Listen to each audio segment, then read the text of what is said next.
வணக்கம். தோழர் உதயசங்கர் அவர்கள் ஒரு விரிவான ஜென்சி தலைமுறை குறித்த ஒரு ஒரு உரையை ஆற்றியிருக்கிறாங்க. அதுவும் வரலாற்றினுடைய தொடர்ச்சியாக குழந்தைகளை கையாளுதல், இன்னைக்கு இருக்கிற இளம் தலைமுறையை கையாளுவது அப்படிங்கிற அடிப்படையில அவருடைய உரை மிக ஆழமான பொருள்களை தொட்டிருக்கு. அது நம்ம இன்ஸ்டன்டா எதிர்பார்க்க முடியாதுங்கிறத முதல்ல இருந்து சொல்லிட்டே இருக்கிறாரு. நம்ம புரிஞ்சுக்கிற வேண்டிய இடமும் அதுதான். நம்ம ஒரு உடல் மாற்றம் வர்றதுக்கே எத்தனை நிலைகளை கடக்க வேண்டியிருக்குங்கிறத நம்ம ஒரு அக்குபஞ்சர் மருத்துவராக உணர்வதை போல ஒரு மெட்டீரியலான உடல்லையே ஒரு மாற்றம் நடக்கணும்னா அது எத்தனை நிலைகள்ல நின்னு வேலை செஞ்சு சேரணும். இப்ப மனநிலை மாற்றம்ங்கிறது அவங்களுக்கு என்ன அனுபவங்களால் அந்த மனநிலை வந்திருக்குங்கிறது ரொம்ப முக்கியம். அப்ப அந்த மனநிலை மாற்றத்தை ஒரே ஒரு சொல்லையோ அல்லது ஒரே ஒரு நாள்லயோ ஒரு உரையாடல்லையோ நிகழ்த்திட முடியும் அப்படிங்கிற மூட நம்பிக்கையை தகர்த்து விட்டு தான் நம்ம அந்த உரையாடலுக்கே ஆரம்பிக்கணும். நம்ம குழந்தைகளோட பேசிட்டு இருக்கோம் அப்படின்னு நினைக்கிறோம் இல்லையா? அது உண்மையிலே இல்ல. நம்ம உண்மையிலே அப்படியெல்லாம் பேசுறது இல்ல. அவங்க நம்மளோட பேச வந்தா மட்டும்தான் நம்ம அவங்களோட பேசிட்டு இருக்கோம்னு அர்த்தம். நம்ம அவங்களுடைய தேவைக்காக மட்டும் நம்ம கூட பேசுறாங்க.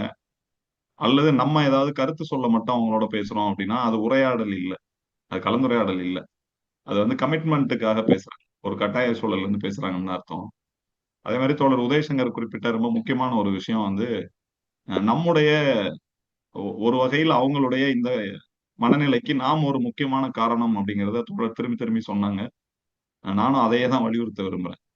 நம்முடைய வாசிப்பின்மை குறைஞ்சபட்சம் வாசிக்கலாம் அப்படின்னு தோணுது. புத்தகத்த கூட வாங்கி வச்சுடுறோம். ஆனா வாசிக்கல. இதுக்கு அடுத்த நிலையில நம்ம குழந்தைகள் புத்தகத்து பக்கமே போகல. இப்படி அவங்களுடைய குணநலன்களை நம்ம பட்டியலிடும்போது, அவங்களுக்கு இன்னைக்கு இருக்க பிஹேவியர எல்லாத்தையும் பட்டியலிட்டா, அதனுடைய பேரண்டாவும் நம்ம தான் இருக்கோம். நம்ம அந்த குழந்தைக்கு மட்டும் பேரண்ட் இல்ல. அவங்க மனநிலைக்கும் நம்ம தான் பேரண்டா இருக்கோம் அப்படிங்கிறது தான் ரொம்ப முக்கியமான செய்தி. நம்ம என்ன செய்றோமோ அதனுடைய ஒரு கூடுதலான ஒரு பெருக்கமும், விரிவாக்கமும் தான் நம்ம குழந்தைகள்ட்ட நடந்திருக்கு. இப்ப 2000க்கு பிறகு உலகம் எப்படி ஒரு உலகமயமாக்கல்ல ஒரு நவீன மாற்றங்கள் நடந்திருக்கோ, அதே மாதிரி தான் நம்ம பெற்றோர்கள் நம்மள புரிஞ்சுக்கிறதுல இருந்த இடைவெளி, இப்ப நம்ம எல்லாருக்குமே அந்த அனுபவம் இருக்குல்ல. நம்ம என்ன எல்லாம் நினைச்சதெல்லாம் பேசிட்டோமா நம்ம பேரண்ட்ஸ்ட்ட? அப்ப நம்ம பேரண்ட்ஸ் நம்முடைய அப்பா, அம்மா நம்மள பத்தி என்ன நினைச்சாங்கங்கிறது நமக்கு தெரியுமா? அதே இடைவெளி இப்ப நமக்கும் நம்ம குழந்தைகளுக்குமான இடைவெளியாக தொடர்கிறது. நான் ஏற்கனவே சொன்னது மாதிரி 2000க்கு பிறகு பாய்ச்சல் வேகத்துல மாறிய தொழில்நுட்பம் அல்லது உலகமயமாக்கல் எல்லாம் எப்படி மாறியிருக்கோ, அதே மாரி இந்த பெற்றோருக்கும் குழந்தைகளுக்குமான இடைவெளியும் பாய்ச்சல் வேகத்துல பன்மடங்கா மாறியிருக்குது. அவ்வளவுதான். நம்ம செல்போன்ல இருந்து ஏஐக்கு போயிருக்கிறோம். ஒரு லேண்ட்லைன்ல இருந்து செல்போனுக்கு ஏஐக்கு வந்திருக்கோம். இது அதிவேக மாற்றம் இல்லையா 20 வருஷத்துல? அதே மாரி நமக்கும் நம்ம பெற்றோருக்கும் இருந்த இடைவெளி, இதே அதிவேக மாற்றத்தில் கணக்கிட்டா, நமக்கும் நம்ம குழந்தைகளுக்குமான இடைவெளியாக மாறியிருக்கு. அதனால இது ஏற்கனவே இருக்கிற ஒரு சமூக எதார்த்தம் தான். கூடுதலாக நம்ம அத ரொம்ப மிகைப்படுத்தி புரிஞ்சுக்கிறோம் அப்படிங்கிறதும், எல்லாத்துலயும் நம்ம வழிகாட்ட விரும்புறோங்கிறது தான் ரொம்ப முக்கியமான பிரச்சனை. நம்ம யார் வழிகாட்டுவதற்குங்கிறது தான் இங்க சிக்கலே. அவங்களுடைய உலகத்துல அவங்களுடைய முடிவுகளை அவங்க எடுக்குறாங்க. அது மெச்சூர்டா இருக்கா, இல்லையாங்கிறது வேற விஷயம். ஆனா அதுக்குள்ள வழிகாட்ட மட்டும் தான் நம்ம போவோம். அவங்களுடைய அன்றாட உரையாடல்கள்ல நம்ம எங்கேயுமே இருக்க மாட்டோம். அல்லது நம்ம அன்றாட முடிவுகளில் அவங்களுக்கான இடமே குடுக்க மாட்டோம். ஆனா வழிகாட்ட மட்டும் தான் செய்வோம். "நீ இப்படி செஞ்சா சரி, இப்படி செஞ்சா தவறு. நீ லெஃப்ட்ல போ, நீ ரைட்ல போ." இத மட்டும் வச்சுக்கிட்டு குழந்தைகளை அல்லது இன்றைய ஜென்ஸி தலைமுறையை எப்போதும் கையாள முடியாதுங்கிறது தான் எதார்த்தம். நமக்கு அந்த அனுபவம் வந்திருக்கும் இப்ப. இதிலிருந்து மாறுவதுங்கிறது ரொம்ப முக்கியமான விஷயம். நான் ஒரே ஒரு மையமான விஷயத்த மட்டும் பேசணும்னு நினைக்கிறேன். நவீன காலம் அப்படின்னு சொல்லப்பட்ட அந்த 2000வது ஆண்டு, அ 80களுக்கு பின்னால் 90கள், 2000, 2010 வரைக்கும் நவீன காலமாக பார்க்க முடியுது. அ முதலாளித்துவம், உலகமயமாக்கலின் விளைவாக நவீன காலமாக மாறியிருந்தது. அதுக்கு பின்னாடி இலக்கிய கோட்பாட்டில், தத்துவ கோட்பாட்டில் பின்நவீனத்துவம், போஸ்ட் மாடர்னிசம் அப்படின்னு சொல்லுவாங்க. நவீன காலத்தை தொடர்ந்து வரக்கூடிய பின்நவீனத்துவம் அப்படின்னு சொல்லுவாங்க. அந்த தத்துவத்தினுடைய அது இலக்கிய கோட்பாடாக இருந்தாலும், நவீன காலத்துக்கு பின்னாடி அது பிரதிபலிக்குதோ அப்படிங்கிற சந்தேகம் எனக்கு உண்டு. அதுல ஒரு 50ற்கும் மேற்பட்ட ஒரு 52, 56 விதமான கூறுகள் பின்னவீனத்துவத்தினுடைய பட்டியலாக கொடுக்கப்படுது. அதுல பல முக்கியமான புள்ளிகளை தோழர் உதயசங்கர் சொல்லியிருக்காங்க. முழுமை முழுமையை நிராகரிப்பது. ஒரு கன்ஸ்ட்ரக்ஷனா கட்டமைப்பா இருந்துச்சுன்னா பின்னவீனத்துவம் மனநிலை உள்ளவங்களுக்கு அது பிடிக்காது. அதே மாதிரி ஏதாவது ஒண்ணுல கூடுதலான நம்பிக்கையோ புனிதப்படுத்தினீங்கனாலோ பின்னவீனத்துவ மனநிலை உள்ளவங்களுக்கு அதுவும் பிடிக்காது. ரொம்ப ஒழுங்கா ஸ்ட்ரக்சரா இருந்ததுன்னா அதனுடைய ஒழுங்கை கலைக்க வேண்டும் அப்படிங்கிற மனநிலை இருக்கும். அதே மாதிரி அனைத்தையும் எதை நீங்க சீரியஸா பேசுறீங்களோ உங்களுக்கு எதிராக அந்த ஜென்சி தலைமுறை எடுக்கிற ஆயுதம் வந்து கேலியா இருக்கும். பகடி அல்லது கிண்டலை எடுத்துக்கிடுவாங்க. எக்ஸ்ட்ரீம்ல வாழக்கூடிய மனநிலை அவங்களுக்கு இருக்கும். இந்த எக்ஸ்ட்ரீம் அல்லது அந்த எக்ஸ்ட்ரீம். அதே மாதிரி ஒரு கனவு நிலை, ஒரு புனைவு, ஒரு மேஜிக்கலான ஒரு லைஃப் பத்திய ஒரு எதிர்பார்ப்பு இருந்துகிட்டே இருக்கும். அதே மாதிரி உண்மைக்கும் போலிக்கும் பெரிய வேறுபாடு தெரியாது. போலி ரசிக்கக்கூடியதாக இருந்தால் அதுவே போதும், அதுதான் நல்லதுன்னே தோணும். இதெல்லாம் வந்து பின்னவீனத்துவத்தினுடைய கூறுகளாக பல ஆண்டுகளுக்கு முன்பாகவே முன்வைக்கப்பட்ட ஒரு சில விஷயங்கள். இன்னும் நிறைய இருக்குது. அதனுடைய மையமாக இதுதான் இருக்கு. அப்ப இந்த பின்னவீனத்துவ மனநிலை தான் நம்ம குழந்தைகள்கிட்ட நவீனத்துவத்தினுடைய தொடர்ச்சியாக வெளிப்படுகிறது அப்படின்னு நான் சந்தேகிக்கிறேன். ஏன்னா இந்த கூறுகள் பூரா நம்ம குழந்தைகள்கிட்ட இருக்கு. இதுல பாதி நம்மள்ட்ட இருந்துச்சு. நம்மளும் எக்ஸ்ட்ரீமர்ஸ் தான். எதா இருந்தாலும் எக்ஸ்ட்ரீமா தான் யோசிச்சுட்டு இருப்போம். அதே மாதிரி ஒழுங்குக்குள்ள நம்ம அடாப்ட் ஆக மாட்டோம். நம்ம உருவாக்குற ஒழுங்குக்குள்ள எல்லாரும் இருக்கணும்னு நினைப்போம். ஆனா ஒழுங்குக்குள்ள நம்ம அடாப்ட் ஆக மாட்டோம். மத்தவங்க உருவாக்குற ஒழுங்குக்குள்ள நம்ம இருக்கணும்னு நினைக்க மாட்டோம். ஒரு டைமா இருக்கட்டும், அல்லது ஒரு ஒரு கூட்டமா இருக்கட்டும், எதா வேணாலும் இருக்கலாம். எதுக்குள்ளயும் நம்ம அடாப்ட் ஆக மாட்டோம். ஆனா நம்ம அப்படி ஒண்ணு ஒருங்கிணைச்சா எல்லாரும் கரெக்டா இருக்கணும்னு நினைப்போம். இல்லையா? அப்ப இந்த எக்ஸ்ட்ரீம்ல இருக்கிறது, ஒழுங்குகளுக்குள்ள இல்லாம இருக்கிறதெல்லாம் நம்முடைய குணம் தான். இதனுடைய முழுமையை நீங்க ஜென்ஸிட்ட பார்க்க முடியுது. அதே மாரி புனிதப்படுத்துவது, இதுல சில நல்ல விஷயங்களும் கூட இருக்கு. நம்ம ஒரு சாதாரணமா ஒரு மரியாதைக்குரிய ஒன்றை புனிதமானதாக மாத்தி வைக்கும்போது, அத உடைக்க வேண்டிய அவசியமும் இருக்கு. அதை ஜென்ஸி வந்து செய்றாங்க. அதை முற்றிலும் எல்லாத்தையுமே உடைச்சுட்டாங்கன்னா, இங்க ஒண்ணுமே இருக்காது அப்படிங்கிற புரிதல் இல்லாமலும் இருக்கிறாங்க. இது 2 பிரச்சனையும் இருக்குது. ஏற்கனவே தோழர் குறிப்பிட்டது போல ஜல்லிக்கட்டு போராட்டம் அ ஆர்கனைஸ் பண்ணப்படாத, திட்டமிடப்படாத ஒரு மிகப்பெரிய போராட்டமாக இருந்தது. ஆனா, அதுக்குள்ள இருந்த மிகப்பெரிய சிக்கல் என்னன்னா, அதனுடைய முடிவும் சரி, அது எத நோக்கி போச்சு அப்படிங்கிறது திட்டமிடப்படல. ஏன்னா, அந்த ஒழுங்குக்குள்ள அது வரல. இன்னும் சொன்னா உச்சகட்டமா அரசியல்வாதிகளே உள்ள வரக்கூடாது அப்படிங்கிற அறிவிப்பெல்லாம் வெளியிட்டாங்க அந்த நேரத்துல. அரசியல்வாதிகளே வராம எப்படி ஒரு ஒரு தீர்வு வந்து கிடைக்கும்? அந்த புரிதல் வேணும் இல்லையா அடிப்படையில. அது வரல அன்னைக்கு. அதே மாரி அவங்க எடுத்துக்கிட்ட கருத்துல அடிப்படை சட்டமே வேற ஒண்ணு இருந்தது. அனிமல் பிரீடிங் பாலிசின்னு இந்திய அரசினுடைய ஒரு சட்டம் இருக்குது. வீட்ல வளர்த்து அ அ கால்நடைகளை நம்ம வந்து இணை சேர்க்கக் கூடாது அப்படிங்கிற ஒரு பாலிசியே அரசு வந்து எடுத்து வச்சிருக்குது. 80, 90களே கொண்டு வந்துட்டாங்க. உலகமயமாக்கலினுடைய தொடக்க புள்ளியிலே இந்த இந்த பாலிசி வந்து இருக்கு. அதனுடைய கடைசி விளைவு தான் ஜல்லிக்கட்டு. ஜல்லிக்கட்ட மட்டும் சரி பண்ணிட்டா, இந்த அனிமல் பிரீடிங் பாலிசிய சரி பண்ணிற முடியாது. அப்ப அதுக்கு வழிகாட்டுறதுக்கு யார் வேணும்னா, ஒரு அரசியல் தெளிவு உள்ள ஒரு நபர் வேணும் இல்லையா அங்க? அப்படி யாரும் உள்ளேயே வரக்கூடாதுன்னா, ஒரு போராட்டம் எப்படி வெற்றிகரமா முடியும்? அப்ப இந்த இந்த கோளாறுகள்லாம் அவங்கள்ட்ட பார்க்க முடியுது. அவங்களுக்கு இறந்த காலத்த பத்தி எந்த கவலையும் இல்ல. அதனால வரலாறு மீது எந்த அக்கறையும் இல்லை. அப்ப இந்த வரலாறு மீது அக்கறை இல்லாத தன்மை வந்து எங்கிருந்து வந்ததுன்னா, நம்மள்ட்ட இருந்து தான். அப்ப வாசிப்பு இல்லாதது, வரலாற்றுல அக்கறை இல்லாதது, அ எதிர்காலம் பற்றிய ஒரு பெரிய திட்டம் இல்லாதது, ஒரு கட்டமைப்புக்குள்ள இயங்குறது பிடிக்காம இருக்கிறது, சுதந்திர மனநிலைங்கிறத நம்ம தான் தொடங்கி வச்சிருக்கோம். எதுக்குள்ளயும் அதுக்குள்ள நின்னு வேலை செய்யணும்னோ, எதுக்கு இந்த விதிகளை வச்சிருக்காங்க அப்படிங்கிற புரிதலோ இல்லாமல் அனைத்தையும் மீற விரும்புவது, இதெல்லாம் வந்து நம்ம காலத்துடைய தனிமனித குணங்களாக பெரும்பகுதி வெளிப்படுது. இதனுடைய மடங்கு தான் ஜென்ஸியாக இருக்கு அப்படிங்கிறத தான் நான் திரும்பி திரும்பி பார்க்கிறேன். அதனால நம்முடைய பெரும் பங்களிப்போடு அது வந்து வளர்ந்திருக்குது இன்னைக்கு. அப்ப திரும்பி தடாலடியா ஒண்ணும் செய்ய முடியாது. முதலில் இருந்து தொடங்குறது தான். அவங்களுக்கு பிடிச்ச விஷயங்களோட அவங்களோட உரையாட ஆரம்பிக்கணும். எடுத்தோனே முடிவுகளோட போய் சொல்லாம வழிகாட்டுதல்கள், அறிவுரைகள் அல்லது ஆணைகள் இதெல்லாம் இல்லாம எளிய முறையில அவங்களுக்கு பிடிச்ச ஒரு விஷயத்துல டிஸ்கஷன். நம்ம முடிவ போய் டக்குன்னு இப்ப இந்த பிளாஸ்ட் படம் வந்திருக்குல்ல நல்லாவே இல்ல. இப்படி ஆரம்பிக்க முடியாது. அந்த படம் வந்து எப்படி இருக்கு? எனக்கு புரியல. அல்லது அந்த படத்த பத்தி நீங்க என்ன நினைக்கிறீங்க? எனக்கு வேற விதமா தோணுது. இப்படியா தான் உரையாடல ஆரம்பிக்க முடியும். எடுத்தோனே விஜய் ஆட்சி நல்லாவே இல்ல. இவரெல்லாம் ஒரு முதல்வரா? இப்படி ஆரம்பிச்சீங்கன்னா, உங்களுடைய அரசியல் உரையாடல் வந்து அங்க நின்னு போயிரும். இல்லையா? அவ அடிப்படையிலேயே நம்ம உரையாடலை எப்படி தொடங்குவதுன்னு தெரியாத ஒரு தலைமுறையாக தான் நம்ம வளர்க்கப்பட்டிருக்கோம்.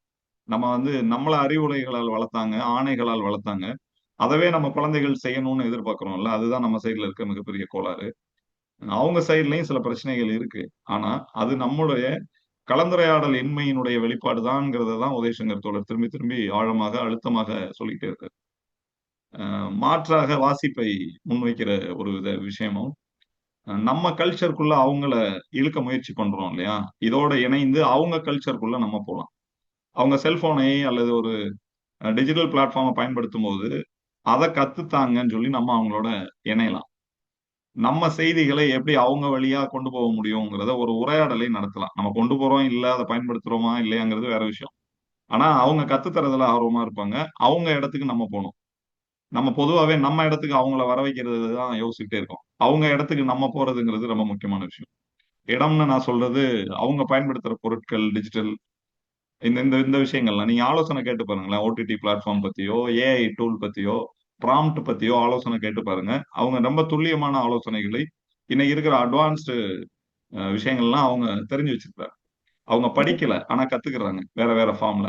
படிப்பின் வழியாக கற்க வேண்டும்ங்கிறது ரொம்ப முக்கியம். அதுதான் கடந்த காலத்தையும், தத்துவத்தையும், அனுபவத்தையும் குடுக்கும்.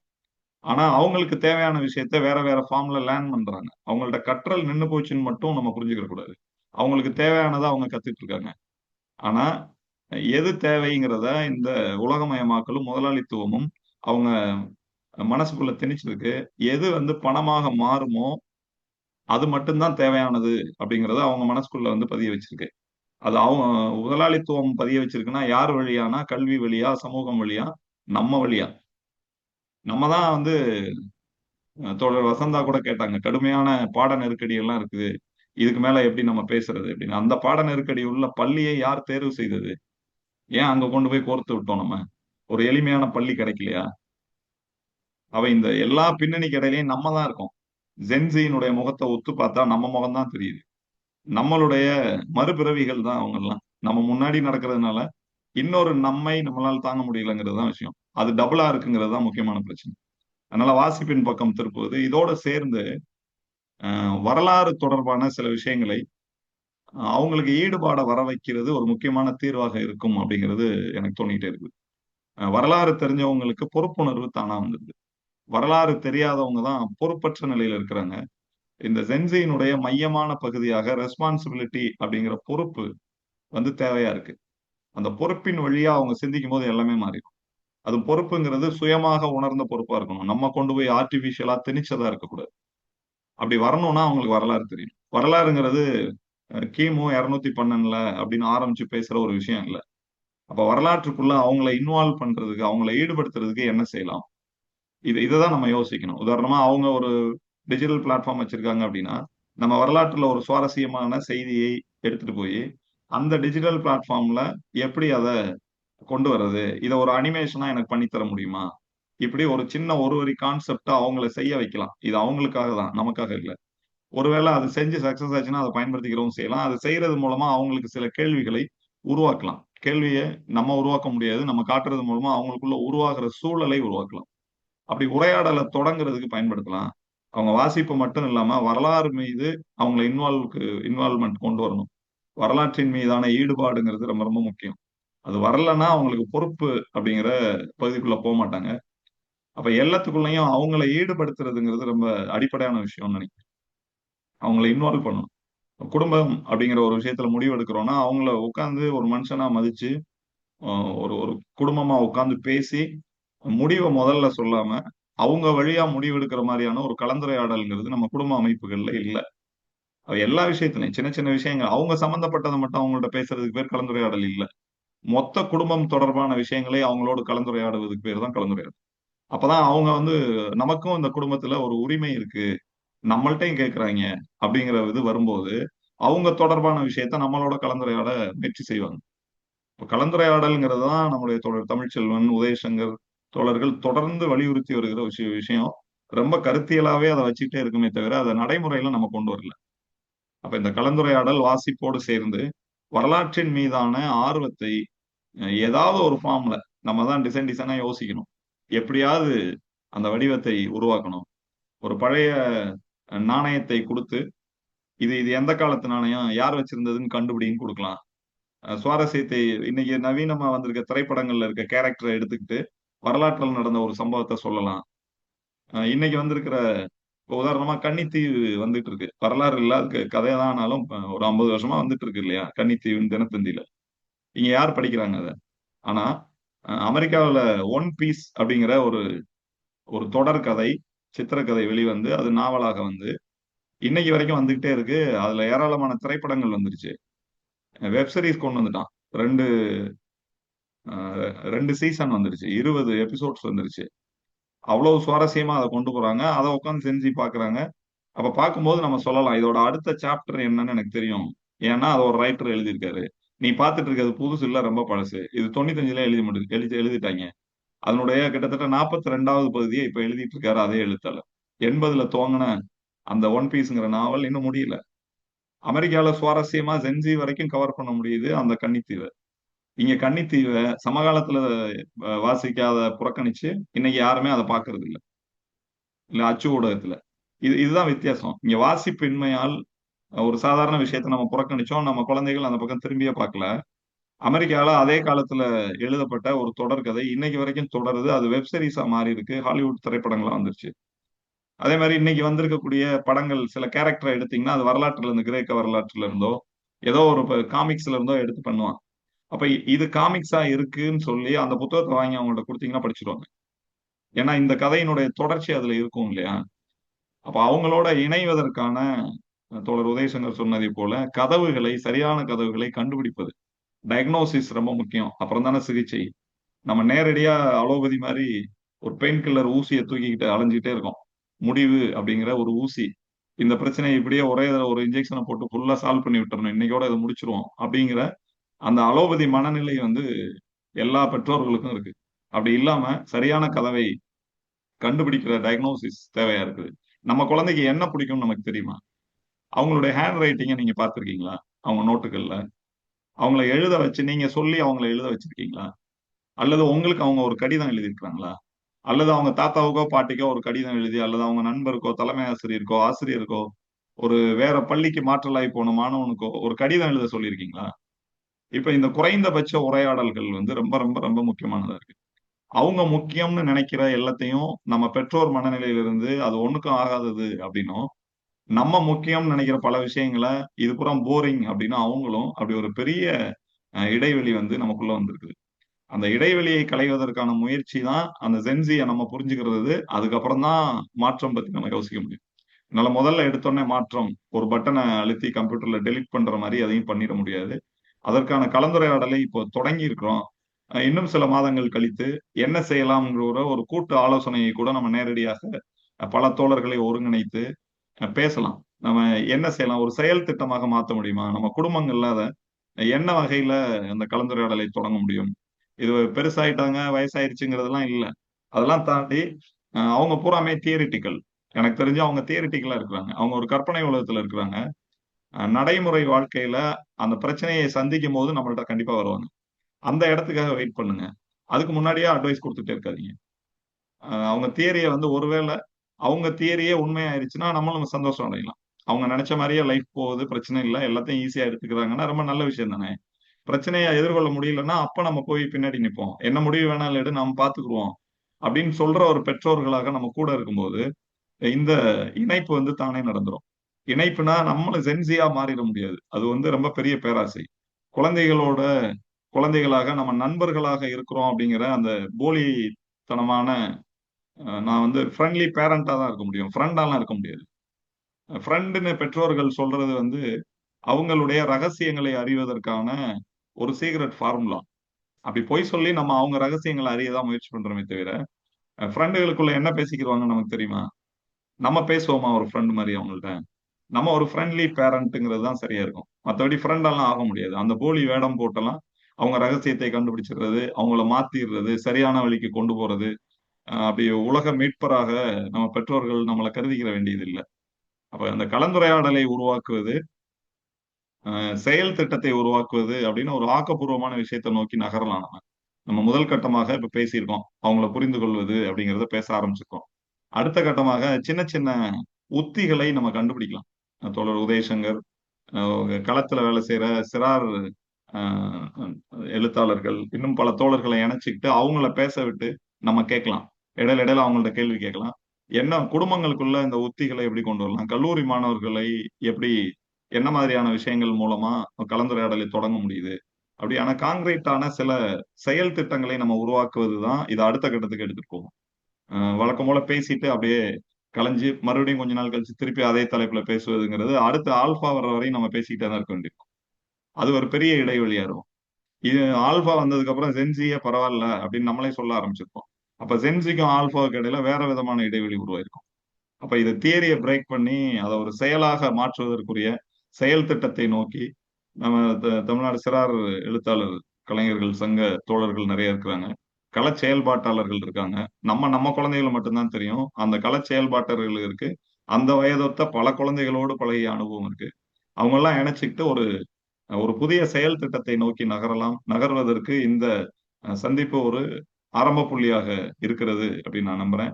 இந்த நிகழ்வை சிறப்புற ஏற்பாடு செய்து திட்டமிட்டு நடத்தி கொண்டிருக்கக்கூடிய அறம்கலையினுடைய நிர்வாக குழு தோழர்கள், செயற்குழு தோழர்கள், ஆர்வமாக பங்கேற்ற 100க்கும் மேற்பட்ட அறம்கலை உறுப்பினர்கள், கோவில்பட்டியிலிருந்து பங்கேற்றிருக்கக்கூடிய தோழர்கள் அனைவருக்கும் நன்றியையும் வாழ்த்துக்களையும் தெரிவித்துக் கொள்கிறேன். நன்றி தோழர்கள்.